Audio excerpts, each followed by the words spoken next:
Abah teh. Assalamualaikum warahmatullahi wabarakatuh. Semoga sobat-sobat jurnal Abah selalu sehat walafiat. Kita sekarang akan jalan-jalan ke Museum Prabu Geusan Ulun di Sumedang. Lokasinya tidak jauh dari kantor Bupati Sumedang, Pak Gigir-Gigir ya.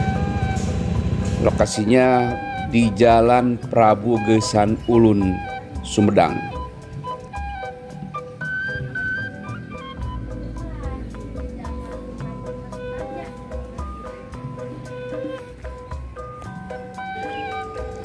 Salah satu yang akan kita kunjungi adalah sebuah bangunan bernama Bumi Kaler. Dalam bahasa Indonesia berarti rumah yang ada di sisi utara. Disebut Bumi Kaler karena berada di sebelah utara dari bangunan-bangunan lainnya. Bumi Kaler ini didirikan pada tahun 1850 pada masa pemerintahan Pangeran Surya Kusuma Adinata yang dikenal dengan sebutan Pangeran Sugih yang memerintah sebagai Bupati Sumedang dari tahun 1836 sampai 1882.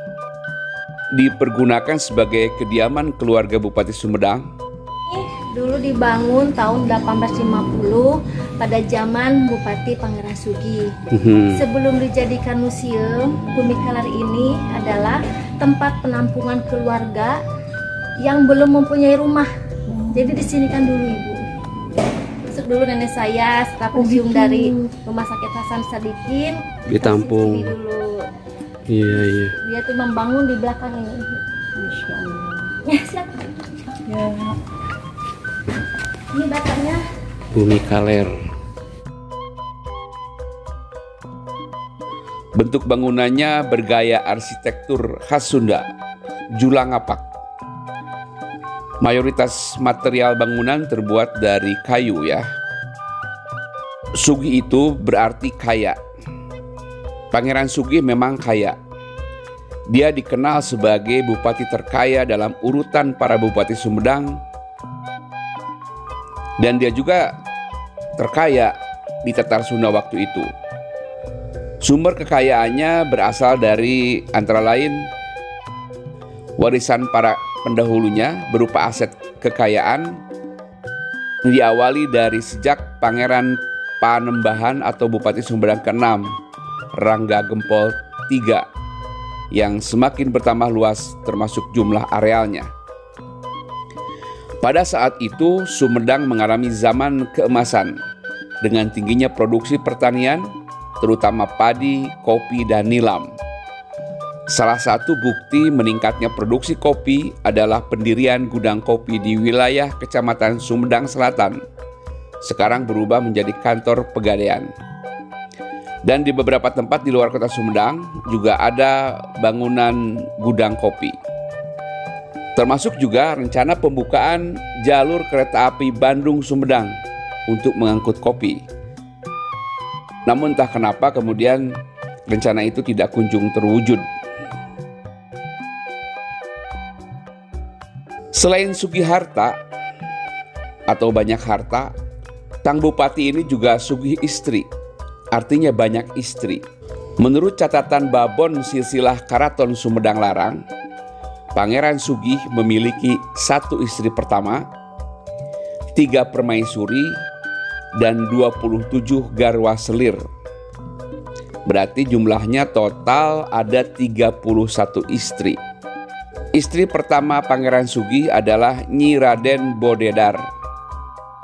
Kemudian Raden Ayu Ratnaningrat, Raden Ayu Raja Pamerat, dan Raden Ayu Mustikaningrat. Konon, pernikahan dengan banyak istri itu dilakukan dengan tujuan politis, dalam tanda kutip nih. Karena dia bercita-cita ingin mempersatukan kembali tanah Parahyangan yang telah dipecah belah oleh Belanda. Salah satu caranya memperistri para putri bupati-bupati dan para putri orang-orang yang berpengaruh di daerah-daerah seluruh tanah Parahyangan.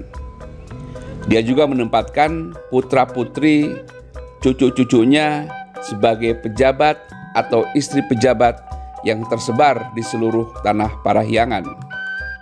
Pangeran Sugih juga kaya anak. Dia memiliki 94 orang anak.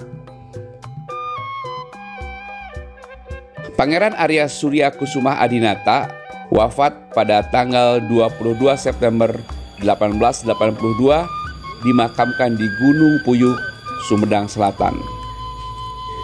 Kini Bumi Kaler dipergunakan sebagai museum. Di dalamnya terdapat berbagai koleksi. Di situ ada perpustakaan yang isinya ada naskah kuno, ada Al-Quran tulisan tangan, ada juga kitab-kitab kuning. Juga ada tempat tidur Pangeran Kornel yang terbuat dari kayu. Spraynya juga masih utuh, serta meja dan kursinya. Meja ini terbuat dari marmer, kursinya dari jati. Dan di situ juga menggantung sebuah lukisan yang menggambarkan Pangeran Kornel bertemu dengan Gubernur Hindia Belanda William Daendels ketika membuat Jalan Cadas Pangeran.